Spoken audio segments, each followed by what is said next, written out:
Here we are. Can you believe we're back here? No. Holy crap. Completely cosmic. Hello! Hi! Hi! We're here. So we just finished watching 24 Live Another Day, the first 2 hours. And it went fast. It did. It did. Okay, I'm just gonna get this one thing off my chest. Like, I have to talk about the glowy. Okay, yeah. The glowy titles. We have to start with that, yeah. Glowy titles. Glowy titles and glowy intro clock. So yeah, did you notice there's like this weird orange outer glow thing happening? Yeah, they kind of went a bit nuts. On the credit titles and also on like the on-screen clocks in between times and stuff. Not a fan. I think we both agreed that the opening title is probably pretty cool, but after that, it is very distracting. I completely agree. I guess, call me a purist. Yeah, well, you just want a little bit of tradition, right? That's right. Yeah. Yeah. Yeah. Yeah, so I'm a fan of the classic yellow lettering. This glowy stuff, not really my thing, but I don't know, I guess they're trying to, what are they trying to do? I don't know, modernize, make it... Yeah, modernize, differentiate, that this is a new thing, it's 24 elevated, I don't know, is that it? But the rest was great because if we're talking about classic and tradition, Calorie was in fine form. Yeah, although I did notice he wasn't really like reaching back into the classic. Oh, but the music the themes, Jack right? theme got back. When was it? It was right when he was blowing stuff up, trying to get Which time? No, Chloe back right at the beginning. Right. The Jack right. theme came in. Really? Yep. Oh, I didn't notice. Mm-hmm. Okay. Yeah, I was like, there it is. So that was fun, and so we have a few characters back. We have Chloe back, and it's so weird. Like, I just find it so surreal, like seeing where she's at right now. Yeah, the whole badass strung out. Like, this goth. is the woman who used to wear pleated pants with vests, and blouses, and now she's like all Doc Martens and tattoos, and she's made a couple of she looks really strung out, so yeah, she's made a couple of comments about stuff that she's been through, and I'm pretty sure she's not just referring to season 8. No, I read hints in an article that sort of like preceded the show that something happened to her son.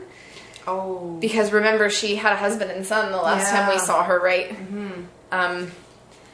And so I think something bad happened to them.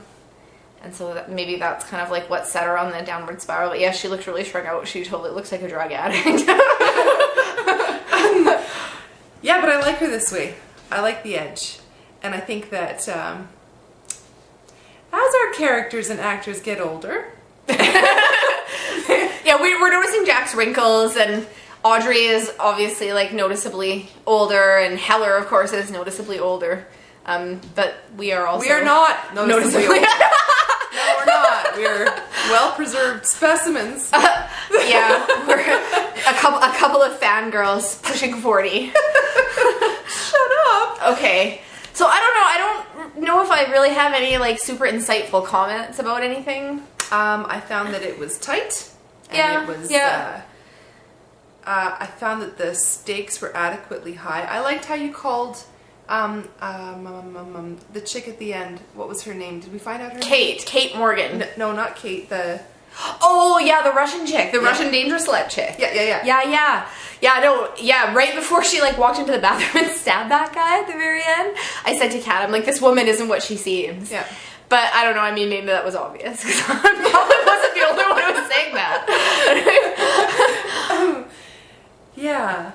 I don't know. I guess right now it's just a wait and see. Cash asked me about the possible appearance of any idea or hint of Tony this year. What do you guys think? Oh, I mean, we know the chances are slim. It would be amazing, though, like, but... I'd love to hear his name. Just some reference. And Jack's done it with every other major character in his life.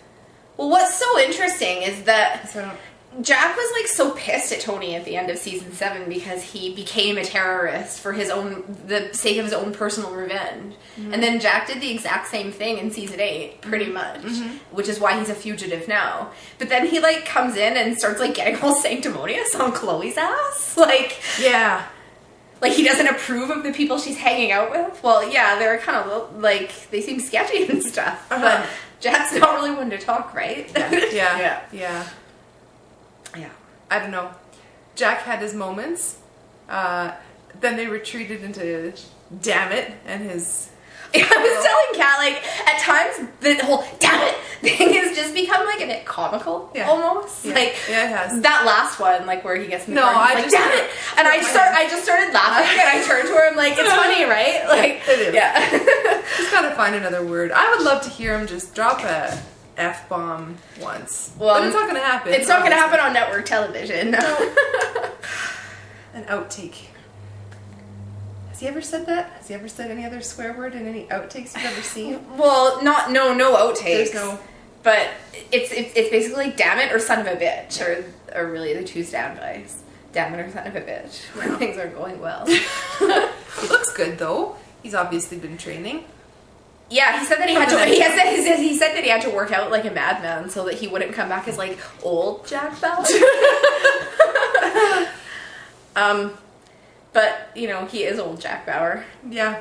You can see all his wrinkles and shit, and he's looking rough actually, like in the sense of like not that he's like not in shape because he's in shape, but like they made him all like scarred and twisted and yeah. So it's quite clear like it's a physical manifestation of kind of all of the shit the character's been through. Right? Yeah. I don't know if I have too much more to say either. My impressions of CTU. Same old. Well, they've got, like, as for the new cast, they've got some really solid, capable actors on board. They do. They've got Benjamin Bratt, obviously, and Tate Donovan, who... did you ever watch Damages? No. Yeah, that's a great show. Great show. And yet he was, like, a series regular in that for the first 3 seasons, and he was always really good. So I was kind of excited to have him on board. Although his character, I'm not really sure where they're going with it yet. Like, he seems like kind of a dick. But Yvonne Strahovski, she's Kate. Yes, she's awesome. Yes, she was basically like the only thing that made the last 2 seasons of Dexter like somewhat more watchable. And see, I haven't even seen those seasons of Dexter, so I don't even know. But wow, and obviously, right, Sarah and Chuck. Awesome to bring her in as an agent. She's like perfect. She already has cult status. And she's playing a really wiry, vulnerable, but strong, smart chick, and her body's changed a lot. She's lost a lot of weight, so she's got this angular kind of... I was trying to think if she reminded me of any female agent-type characters from the past, and nothing really sprang to mind. Like, I guess the closest would be Renee Walker from season 7. Like, she's got kind of like that fragile, damaged... thing, but she's not Nina, she's not Michelle, she's not... she's her own... Well, she looks a lot like Kim Bauer, though. Do you find that? Yeah, actually, the first time... The actresses really do resemble each other a lot. They do, yeah. Actually, that's the very first moment that I saw her on screen. I thought it was for a second, and then it became obvious. But, so I kind of wondered if Jack maybe thought that when he saw her. It reminded him of Kim. So Kim has 2 kids now. Yes. Again, we are all getting older. I have another one. Yeah. Did you guys all know that I was pregnant in the last recording that we made? Neither did she. No, I had no idea. So, yes, there is video of her drinking, but she did not know. We made a joke about that at the dinner table today. But that would explain a lot. Yeah, Kat's kids think it's hilarious that their mom is on YouTube. Yeah. She showed them some of the old videos that we made circa season 7. No, they're checking it out tonight. Oh, no. They hadn't actually seen it. Have they seen the show? No. Okay, well, they're going to be like, what the hell is she talking about? This is really weird, and we're really disturbed by this. Like, they have no idea. This has been the background to their entire lives. Yeah, it's true. Like, because back in the day, well, I mean, you've been a fan of the show since day 1, as have I, but we didn't really talk that much, like, during the first 2 seasons. It wasn't until you were a fan. Yeah, I think because, like, I used to always, like, change my like back in the day when we would use MSN Messenger, I used to always change my handle to like different like 24 related things. You had a profile somewhere. And I said I was a fan of Carlos Bernard. You know what it was? It was one of those like chain emails where you answer 5 questions or something. And one of the questions was like, what celebrity would you want to meet, dead or alive? And that was one of the ones on my list, I think, maybe. Or, and I was like, oh my god, Cash Alex 2014. Yeah, and Tony. And so yeah, but at that point you were down in Iowa because Ben was going to school. Yep. So I had already been watching since the boys were babies in Edmonton, but you and I hadn't connected yet. And then we moved to Iowa. And then we became chat buddies. Yeah, and I was just starting with the website and everything. Yeah. So it was kind of like and you were back in Iowa, and it was like your lifeline to like the outside world. It was, and to home. Hanging out with me on MSN Having Messenger, a social life. Talking about 24. Yeah. Yeah, that's crazy. Yeah, and then... Does it ever blow you away, like, when you think about all the time we invested in fandom of this show? I remember especially... And how crazy we got about it? Yeah. Like... Oh, well, crazy to the point where when I was in labor with Gabriel, I was asking Ben if he was recording 24. I would do the same thing if I was in your position. And I'm sure there are lots of other women out there who would. This is VHS cassette days. And there was a episode that I missed, and you mailed me... Did I really? Because I had to watch it and transcribe Carlos quotes. Oh my god, no way. I was doing that year. But I remember the VHS recording though. I would record every episode and faithfully like pause it during the commercials and then unpause it when the show came back on. So which brings us to the changing technology. Right, all the gadgets. 24 has always had like the crazy gadgets. Like the show has always been like 1 or 2 fictional steps ahead of where we are in the real world, or I guess where the public knows we are, because who knows what they're doing, like at the CI but recognizable eras in technology have passed, right? So flip phones in season 1. It's so funny, like how cell phones and smartphones have become such a huge part of our lives in the last, I guess, 5 years or so. Yeah. They've obviously been around for a while, but it's only kind of become, I guess, in the last 5 years where like everybody has one, including like kids, right? Kids have phones, and how just ingrained in our daily lives they are. And like I never go anywhere in the house without my phone. My phone's always right next to me. Like, and in the first season, cell phones were just like such a huge thing, and that was like a really revolutionary idea, like to use technology that way to sort of propel the plot. Right? The fact that you could be contacted no matter where you were was a major plot point for the first 5 or 6 episodes of the first season. Yeah. The fact that... And it's a show that could not have existed without that being possible, right? Yeah, exactly. Yeah. But then it's moved forward. So Jack is so smartphoned out that he's got one embedded in his body now. Yeah, like what the hell? It's bionic power. He just like clicks a button embedded in his wrist like this, and boom, he can signal people and be like, cut the lights now. I'm just gonna totally like kick these people's asses. Awesome. Yeah. That's awesome. But I don't think they can avoid stuff like that because it's such a talking point when it comes to technology and connection, governments and conspiracies, that having communications embedded in you has been a major conspiracy thing for a really long time. So I think it's cool that they stuck it in there. Yeah. I also liked But it's going to happen someday, don't you think? Like, eventually we're not going to have bank cards or credit cards. We're just going to walk up to a machine at a store and be like this. Stick our wrist up to a machine and be like, broop, and then the money goes out of your account just like that. And then it's going to be Judgment Day. Yeah. Yeah. I want to make note on film of what I was thinking the whole first... I don't know, I would say like the first 10 or 15 minutes of this episode, the first one.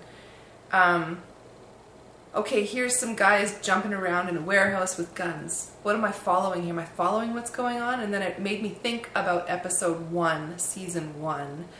And you're like, holy shit, airplane?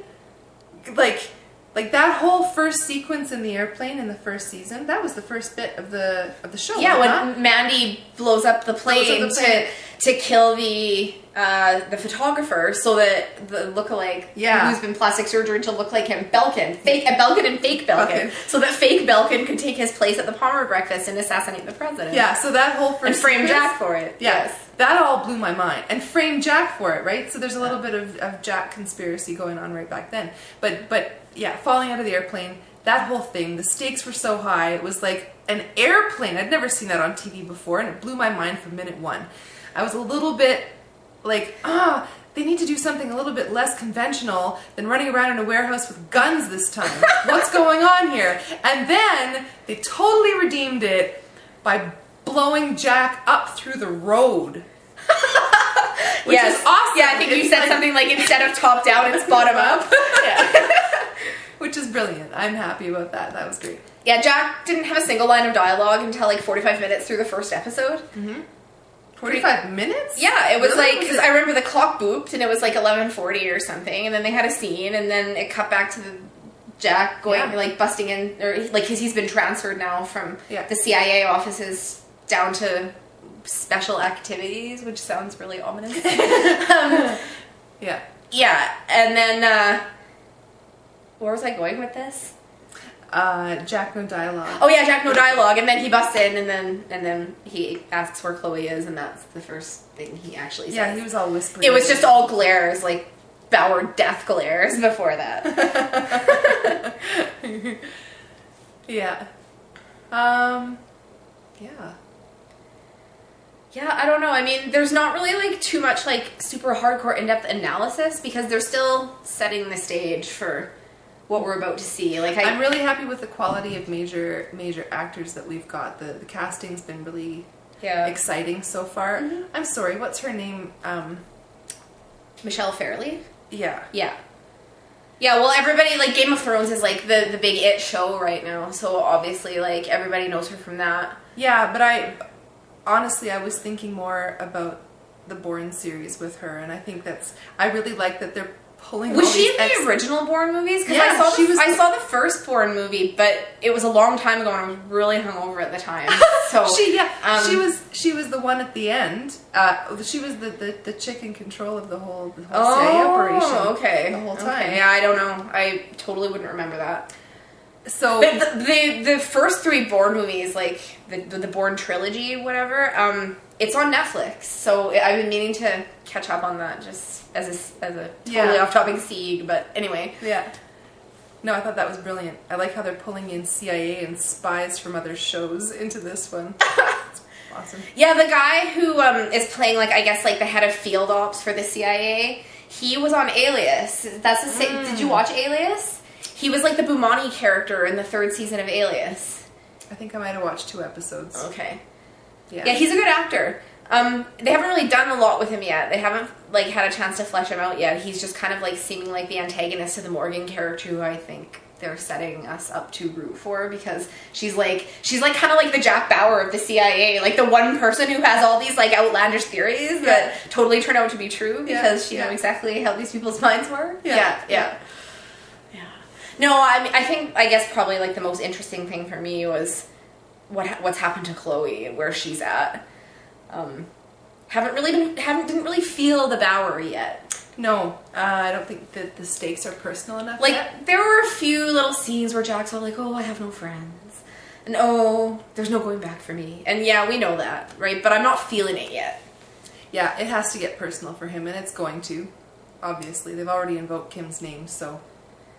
Yeah, but I don't think we're going to see Kim. No, but Kim is a far-off fantasy dream over on the other side of the Atlantic that represents everything Jack has destroyed and can never go back to, right? It'll be Audrey. Audrey. Audrey is going to be the thing that I guess like brings Jack back to a link to who he used to be before all this shit happened. 'Cause I don't know. I mean, what do you think? Like, do you think Jack is a terrorist at this point? Well, I mean, if you want to define terrorism,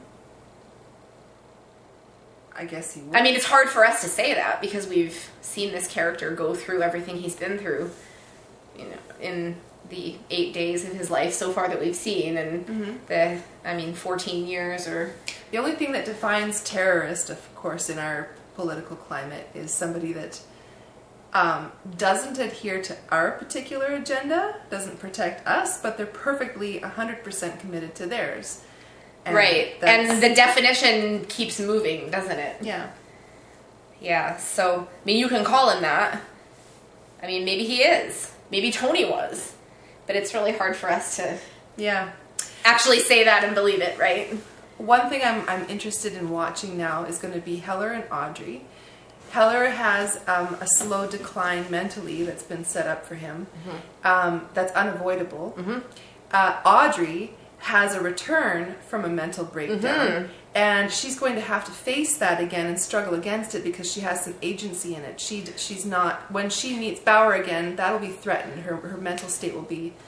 Did you think it was supposed to be obvious that Audrey is not quite the same as she was before? Oh, I think she's all that clinging. happened. Like, yeah, she's like, but she seems not quite as sharp, right? Like she seems a little fragile, more fragile than she was, and it. Well, and this is going to be the thing. It's going to be the contrast between Heller, who has no choice in his decline, and Audrey, who's got to scramble back. Right now, she's trying to, I think she's clinging to this created self that's been put together minus all the stuff that came before that. Because everyone's trying to protect her from what she went through in the past. Yeah, and probably no one wants to let her deal with it. It's an elephant in her head, I'm sure. Yeah, yeah. And that's all going to just bust wide open. But I just wondered if like, it was a deliberate choice on Kim Raver's part, because the actual dialogue that Audrey has is fairly innocuous. Like, it's... For now.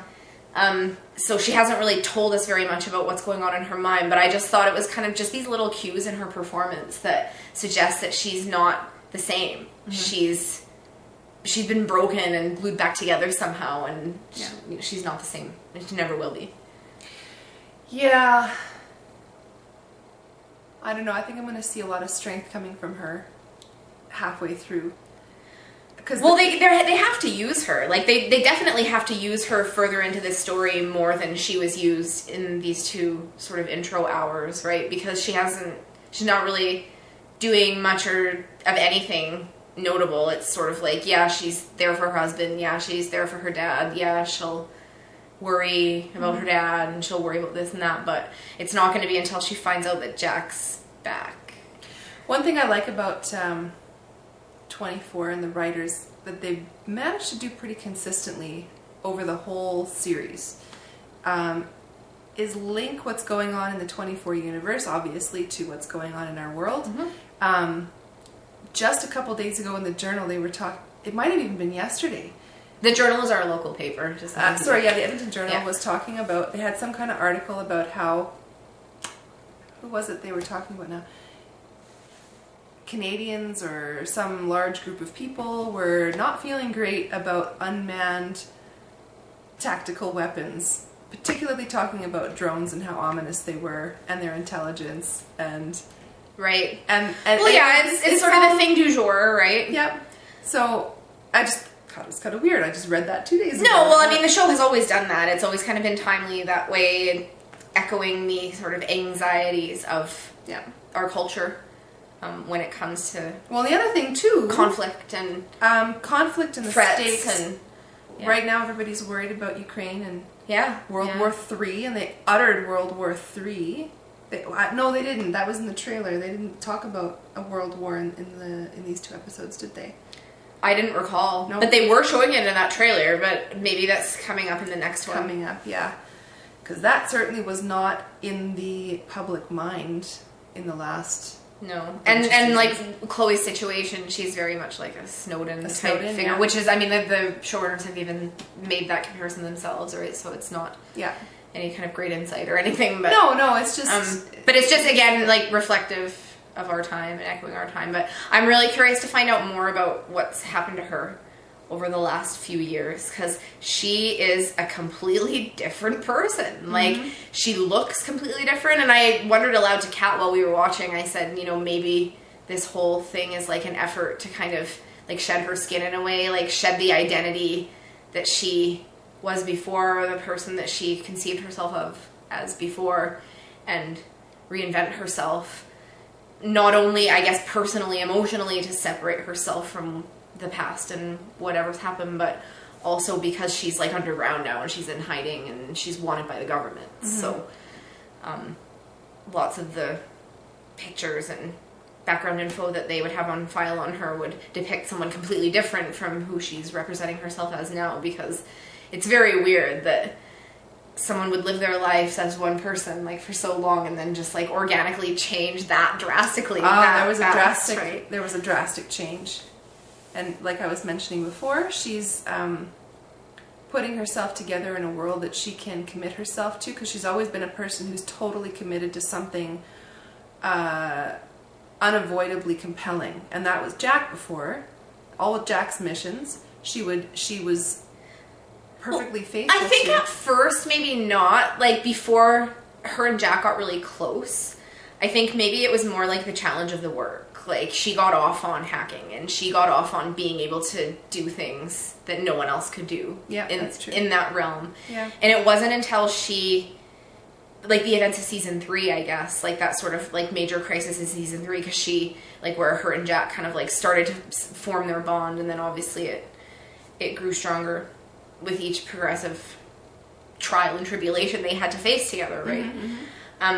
But her perspective shifted, I think, probably from just like drinking the Bauer Kool-Aid, for lack of a better expression. His causes became hers, and then after the events of season 8, she didn't know what to think anymore.